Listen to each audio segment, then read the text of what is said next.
Hello दोस्तों, कैसे हैं आप सब। एक बार फिर से बहुत बहुत स्वागत है आप सभी का। इस वीडियो में मैं नेवर लेट मी गो सीरीज के एपिसोड 7 को एक्सप्लेन करने वाली हूँ। तो पाम और नुएंग अब पाम की मॉम के पास ही रहने लगे। नुएंग को भी वहाँ कंफर्टेबल लग रहा था। किसी भी तरह का कोई प्रेशर नहीं, कोई टेंशन नहीं। एक ऑर्डिनरी बॉय की तरह जीने की बात ही अलग होती है। नुएंग अपने बेड समेट रहा था, पर पाम को ये ठीक नहीं लगा। सर्वेंट के होते हुए उसका मालिक काम कर रहा है, ये तो सही नहीं है ना। उसने नुएंग को रोका और उसकी हेल्प करनी चाहिए। नुएंग ने उसे मना किया, पाम मुझे कभी कभी खुद अपनी चीजें कर लेने दो। तुम्हारी मॉम सही कहती है, मुझे अपने काम करने आने चाहिए। पाम ने उसे बोला, मिस्टर नुएंग आप मॉम की बातों को छोड़िए, उन्हें थोड़ी ना मालूम है आप कैसे रहते हो। प्लीज आप ये काम मत कीजिए, मुझे करने दीजिए। मैं आपकी हेल्प करना चाहता हूँ और इसके लिए तो आपको मुझे थैंक्स बोलना चाहिए, पर आप मुझे मार रहे हो। नुएंग भी मजाक के मूड में आ गया और फिर उसने पाम को पिलो से पीटना शुरू कर दिया। और इसी बीच माहौल रोमांटिक मूड में बदल गया। दोनों की आंखें मिली, फीलिंग्स जागे और अब किस करने की देरी थी। पर मॉम ने उन्हें डिस्टर्ब कर दिया। दोनों तुरंत दूर हट गए। उन्होंने मॉम को बताया वो रूम की सफाई कर रहे थे। मॉम को हैरानी हुई, अच्छा पर रूम देखकर ऐसा क्यों लग रहा है कि तुम दोनों खेल रहे थे। दोनों के पास इसका कोई जवाब नहीं था। मॉम ने इन बातों को इग्नोर कर दिया और पाम को मार्केट से कॉफी लाने के लिए बोला। दोनों मार्केट पहुंचे। मैंने वहां अपने लिए एक सस्ता फोन खरीदने की सोची, लेकिन शॉप का ओनर तो उसे देखते ही पहचान गया, ये लड़का बहुत रिच है। नोएम को भी हंसी आ गए। आप लोगों के लुक से पहचान लेते हो कि कौन रिच है और कौन पुअर। वैसे मुझे एक चीप फोन चाहिए जिसमें सॉन्ग बढ़िया सुनाई दे। आदमी ने उसे 10,000 बाहर का फोन दिखाया और नोएम पे करने के लिए अपने कार्ड उसे देने वाला था, लेकिन उसी टाइम पाम ने उसे रोक लिया और शॉप ओनर को बोला, सॉरी मेरे दोस्त ने अपने माइंड चेंज कर लिए हैं। फिर वो नोएम को अकेले में ले गया और उससे कहने लगा, मिस्टर नोएम आप अपना कार्ड यूज नहीं कर सकते, इससे आपके ट्रांजैक्शन को ट्रैक कर लिया जाएगा और आपको भी ढूंढ लिया जाएगा। पाम की बात सही थी, पर नोएम को तो बिना म्यूजिक के नींद भी नहीं आती, इसीलिए वो फोन खरीदना चाह रहा था। पाम ने उसे बोला कि वो उनके लिए फोन खरीद सकता है। नोएम ने उसे प्राइस बता दिया, 10,000 बाहर प्राइस है। इतने पैसे हैं तुम्हारे पास, कहाँ से लाओगे तुम। लेकिन पाम तो नोएम के लिए इतने पैसे कहीं से भी जुगाड़ करने के लिए तैयार था, पर नोएम अब उस पर डिपेंड नहीं रहना चाह रहा था, इसीलिए उसने पाम को मना कर दिया। वैसे भी हमेशा से अपने लिए चीजें उसने पेरेंट्स के पैसों से ही खरीदे हैं, ये फर्स्ट टाइम होगा जब वो अपने पैसों से खरीदेगा कुछ। मार्केट से वापस आते वक्त रास्ते में उन्हें वू और डेविड दिख गए। वो दोनों बीच घूमने निकले थे, पर उनका स्कूटर खराब हो गया। नोएंग ने पाम को उनकी हेल्प करने के लिए बोला। पाम उनके स्कूटर ठीक करने लगा और वो नोएंग से एक एडवाइस लेने आया। नोएंग मैं डेविड को प्रपोज करना चाहता हूँ, तुम कोई रोमांटिक प्लेस बता सकते हो। नोएंग को भी ये बात बहुत स्वीट लगी। उसने तुरंत हाँ बोला, बिल्कुल मैं बता सकता हूँ, पर पाम से भी एक बार पूछना पड़ेगा। वो ने नोएंग को भी साथ में चलने के लिए बोला, ताकि वो जब डेविड को प्रपोज करे तो वो उनका वीडियो बनाए। स्कूटर भी ठीक हो गया। डेविड पाम को पैसे दे रहा था स्कूटर ठीक करने के लिए, पर पाम ने मना कर दिया।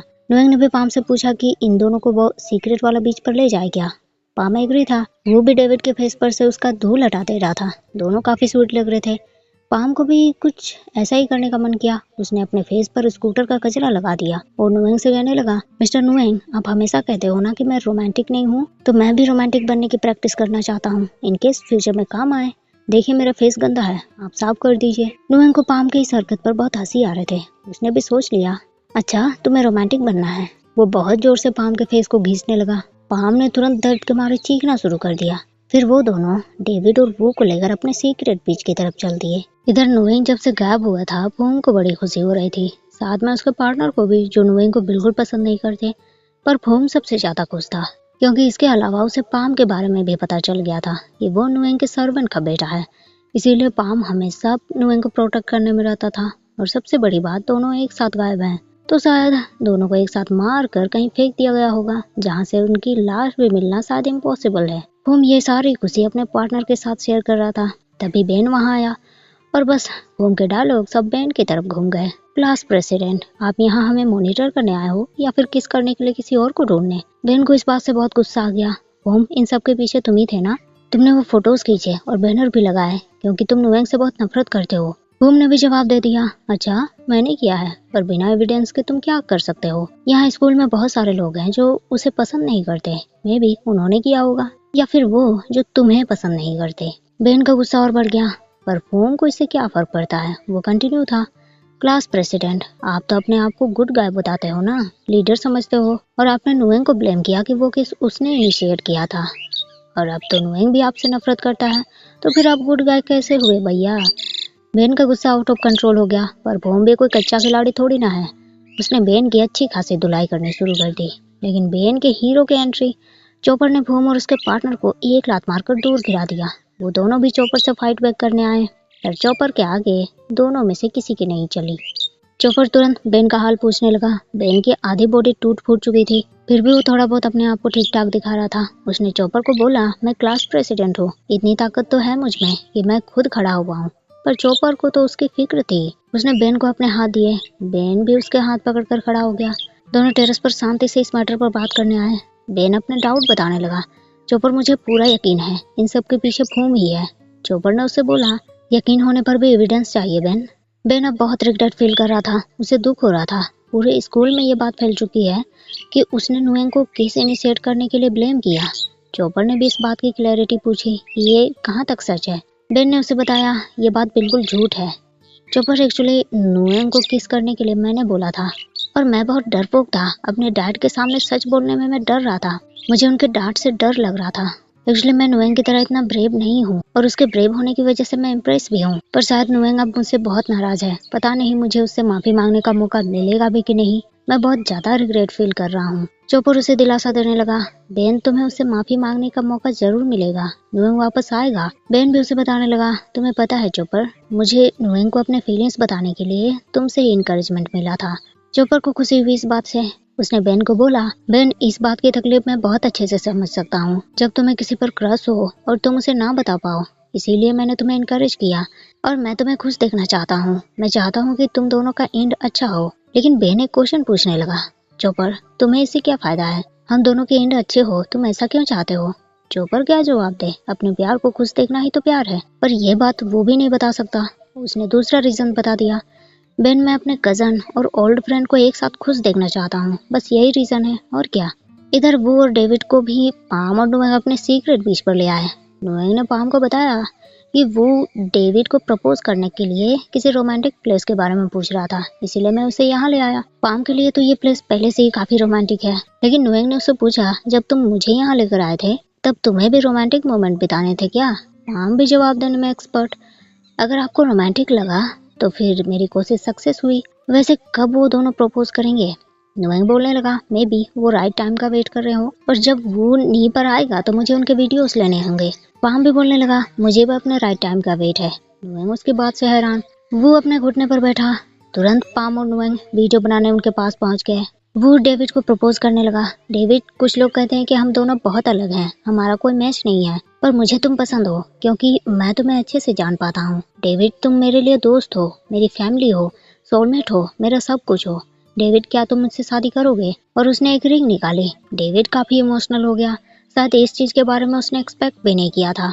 उसने तुरंत वो को हाँ बोला, उसके प्रपोजल एक्सेप्ट कर लिए, और फिर दोनों ने एक दूसरे को हग कर लिया। वो दोनों पाम और नुएंग को भी उनके मोमेंट को और रोमांटिक बनाने के लिए थैंक्स बोलने लगे। उस पूरे दिन के घूमने फिरने के बाद नुएंग का पैर थोड़ा दर्द देने लगा। इतना शायद वो कभी नहीं चला होगा। पाम तुरंत उसकी सेवा करने पहुंच गया। मिस्टर नुएंग, मैं आपके पैर का मसाज कर दूं? मुझे मालूम है कैसे मसाज करते हैं। नुएंग को उससे थोड़ी जेलस महसूस हुई। पाम, कैसे तुम सब कुछ जानते हो? पर कोई नहीं, ये ठीक हो जाएगा, तुम्हें मसाज देने की जरूरत नहीं है। पर नुएंग कष्ट में हो और पाम हाथ पे हाथ धरे बैठा रहे, ये तो हो ही नहीं सकता। वो गर्म पानी ले आया और उसने नुएंग को अपने पैर डालने के लिए बोले, मिस्टर नुएंग, आप ऐसे नहीं सो पाओगे, गर्म पानी से आपको अच्छा फील होगा। इसमें अपने पैर कुछ देर रखिए और फिर बहुत आराम की नींद आएगी आपको। नुएंग को और हैरानी हुई। पाम, तुम्हारा जनरल नॉलेज भी काफी बढ़िया है, कैसे? पाम तो इन सबको बहुत ही अच्छे से एक्सपीरियंस कर चुका है। उसने नुएंग को बताया, मैं जब पहले फिशिंग करने जाता था तो वापस आकर ऐसे ही पैर दर्द देते थे, और मैं भी ऐसे ही गर्म पानी में अपने पैर थोड़ी देर रखता था, फिर सारे दर्द गायब और अच्छी नींद आती थी। नुएंग फिर वो और डेविड के बारे में सोचने लगा। पाम, वो लोग कितने डीपली इन लव होंगे ना, जो डिसाइड करते हैं कि रेस्ट ऑफ द लाइफ एक साथ बिताने हैं। तुमने कभी किसी के साथ ऐसा प्यार किया है पाम? पाम थोड़ा सोच में था, क्योंकि वो शख्स तो सामने बैठा है जिसके साथ वो रेस्ट ऑफ द लाइफ बिताना चाहता है, पर बोलना शायद सही नहीं होगा। उसने ना बोल दिया। नुएंग अपना बताने लगा, मेरा लक बहुत खराब है, मुझे कभी ये सब नसीब नहीं हुआ। इट्स लाइक मेरे पास सब कुछ है सिवाय एक चीज के, हैप्पीनेस। वो मेरी लाइफ से कोसों दूर है। पाम ने उसे बोला, मिस्टर नुएंग, आपकी लाइफ में भी उस पर्सन की एंट्री होगी जो आपको डीपली प्यार करेगा। नुएंग को भी शायद वो प्यार पाम में ही नजर आ रहा था, पर श्योर होने के लिए टाइम चाहिए। और पाम का क्या कहना, उसे तो पहली नजर में ही नुएंग से डीपली प्यार हो गया है। अगली सुबह पाम की नींद खुली तो देखा नुएंग बेड पर नहीं था। उसे थोड़ी फिक्र हुई और वो तुरंत नोएंग को ढूंढने निकला। नोएंग तो काम की तलाश में निकल पड़ा था, उसे एक फ़ोन जो खरीदना है, क्योंकि पाम को उसने बोला था भले ही पहले उसने चीज़ें अपने पेरेंट्स के पैसों से खरीदे थे, पर इस बार वो फ़ोन अपने पैसों से खरीदेगा। उसने देखा एक जगह फिश सेलर और बोट में वर्कर की ज़रूरत है। वो तुरंत उस आदमी से काम मांगने आया और सैलरी उसने 500 बाट पर डे मांगा। उस आदमी ने नोएंग को पीछे का रास्ता दिखाया। बच्चे एक काम करो, तुम यहाँ से जो रास्ता दिख रहा है ना, वहाँ से चलते जाओ, जहाँ तक रास्ता खत्म नहीं होता चलते जाओ और अपने घर पहुँच जाना। क्योंकि तुम पागल हो क्या, कभी इस फील्ड में तुमने काम नहीं किया है। पर डे 500 बाट चाहिए तुम्हें, ओनली 100 बाट पे करूंगा मैं तुम्हें। नोएंग पैसे से सेटिस्फाइड तो नहीं हुआ, पर मजबूरी है, इतना मिल रहा है यही बहुत काफी है। उसने आदमी के साथ फिश बेचने शुरू कर दिए। पाम भी उसे ढूंढता हुआ वहाँ पहुँच गया। नोएंग ने उसे बताया, मैंने बोला था ना फोन खरीदने के लिए पैसे चाहिए, मैं भी फिर बोट में काम करने जाऊंगा। पाम ने उसे पूछा, मिस्टर नोएंग आपको बोट में काम करना आता है? नोएंग ने ना बोला, पर वो जल्दी से सीख जाएगा। लेकिन पाम उसे कहने लगा, मिस्टर नोएंग आप ये नहीं कर सकते, भले ही आप क्विक लर्नर है, पर पानी के बीच बोट को संभालना इजी नहीं होता। आप ये बात मान लीजिए, कुछ चीजों में मैं आपसे बेटर हूँ। नोएंग को भी पाम की बात सही लगी। उसने कभी बोट पर काम नहीं किया, पर पाम ने तो किया है ना, और वो सच ही बोल रहा होगा। नोएंग ने उस आदमी को सॉरी बोला और जॉब से रिजाइन कर दिया। आदमी भी नाराज हो गया, उसने बुरी तरह उसे डांट लगाना शुरू कर दिया, पर उसकी डांट कौन सुनता है। पाम और नोएंग तुरंत वहाँ से भाग गए। पाम फिर नोएंग को मंदिर ले आया। दोनों ने भगवान से प्रे किए, पर नोएंग ने देखा पाम बड़बड़ाते हुए धीरे से कुछ प्रे कर रहा था। नोएंग ने उसे पूछा, इतने धीरे से क्या प्रे कर रहे थे तुम? पाम ने उसे बताया, अपने लव वन की वेलनेस के लिए मैं प्रे कर रहा था। नोएंग का सवाल, और वो कौन है? पाम बोलने लगा, मॉम, डैड। और नोएंग तुरंत बोलने लगा, और मेरा क्या, मेरे बारे में तुमने नहीं मांगा? पर पाम क्या बोले, नोएंग ने तो उसकी बात पूरी होने ही नहीं दी। नोएंग फिर उसको बोलने लगा, ऐसे बड़बड़ाते हुए भगवान से प्रे करोगे तो तुम्हारा प्रेयर उन्हें सुनाई कैसे देगा? जोर से चिल्लाओ। और वो पहाड़ी वादियों में जोर से चिल्लाने लगा, भगवान मेरी मॉम की रक्षा करना। पाम आसपास देखने लगा, मिस्टर नोएंग लोग देख रहे हैं, आप चिल्ला क्यों रहे हो? पर नोएंग ने उसे भी चिल्लाकर अपने विश मांगने के लिए बोले, और पाम ने भी ट्राई किया तो बड़ा अच्छा महसूस हुआ उसे। उसने अपने मॉम, डैड, नोएंग सबके अच्छे के लिए विश मांगे। दोनों ने मंदिर में सारे ट्रेडिशन किए और फिर लास्ट में अपने फॉर्चून देखने लगे। पाम के फॉर्चून कुछ ठीक नहीं थे, नोएंग को भी कुछ बढ़िया नहीं थे। उसकी लव लाइफ जैसे उसने सोचा है वैसा बिल्कुल नहीं होने वाला था। आगे आने वाले डेज उसके लिए टफ होने वाले थे। पाम थोड़ा वरीड हो गया। नोएंग ने वापस से उस पेपर को वहीं रख दिया जिसमें उनके फॉर्चून लिखे हुए थे, ताकि ये जो पूरे फॉर्चून है ये उनके साथ ना जाए। नोएंग फिर पाम से उसके डैड के बारे में पूछने लगा, पाम तुमने कहा था कि तुम्हारी फैमिली ने मेरी फैमिली से बहुत बड़ा उधार लिया है, इसीलिए तुम्हारे डैड मेरी फैमिली के प्रति इतना लॉयल है, तो क्या उधार है वो, तुम कुछ बता सकते हो? पाम ने नोएंग को वही स्टोरी बताई जो हॉस्पिटल में उसके डैड ने पाम को बताए थे। मिस्टर नोएंग, जब मैं छोटा था तब मेरी मॉम हमें छोड़कर चली गई। इसके बाद मेरे डैड की हालत बहुत खराब हो गई, वो बुरी तरह से ड्रंक रहने लगे। एक दिन अचानक से मेरी तबीयत बहुत बिगड़ गई और वो मुझे हॉस्पिटल ले गए। बीमारी मेरे दिल में थी, मुझे तुरंत इमरजेंसी रूम में शिफ्ट किया गया, पर डॉक्टर्स ने बोला जब तक डैड पैसे सबमिट नहीं करेंगे वो लोग मेरी सर्जरी नहीं करेंगे। मेरे डैड उनके सामने गिड़गिड़ा रहे थे, वो उनसे रिक्वेस्ट कर रहे थे कि बस वो लोग सर्जरी कर दे, बाकी वो कहीं से भी पैसे लाकर दे देंगे। सर्जरी तो उन्होंने शुरू कर दी, पर डैड के सामने प्रॉब्लम थी कि इतने पैसे आखिर कहाँ से आएंगे। और बाय चांस उस हॉस्पिटल में तुम्हारे डैड भी थे। उन्होंने जब मेरे डैड को इतनी तकलीफ में देखे तो रीजन पूछा और डैड ने उन्हें सब बता दिया। उनसे पैसे मांगे और तुम्हारे डैड भी हेल्प के लिए मान गए। उन्होंने हॉस्पिटल बिल की टेंशन लेने से मेरे डैड को मना किया, और जब डैड ने उनसे पूछा कि वो उनकी हेल्प क्यों कर रहे हैं, तब उन्होंने बोला था, आपका एक बेटा है ना, मेरा भी एक बेटा है और मैं उससे बहुत प्यार करता हूँ, तो आप ग्रेट जॉब कर रहे हैं। यही कर्ज है मेरी फैमिली का तुम्हारी फैमिली से, इसीलिए मेरे डैड इतने लॉयल हैं। जब मेरे डैड ने आपके फादर के यहाँ काम शुरू किया तो हमारी लाइफ थोड़ी अच्छी हुई। मेरे डैड हमेशा कहते हैं कि यात्रा कुल में थी, इसका ऋण हमेशा हमारे ऊपर रहेगा।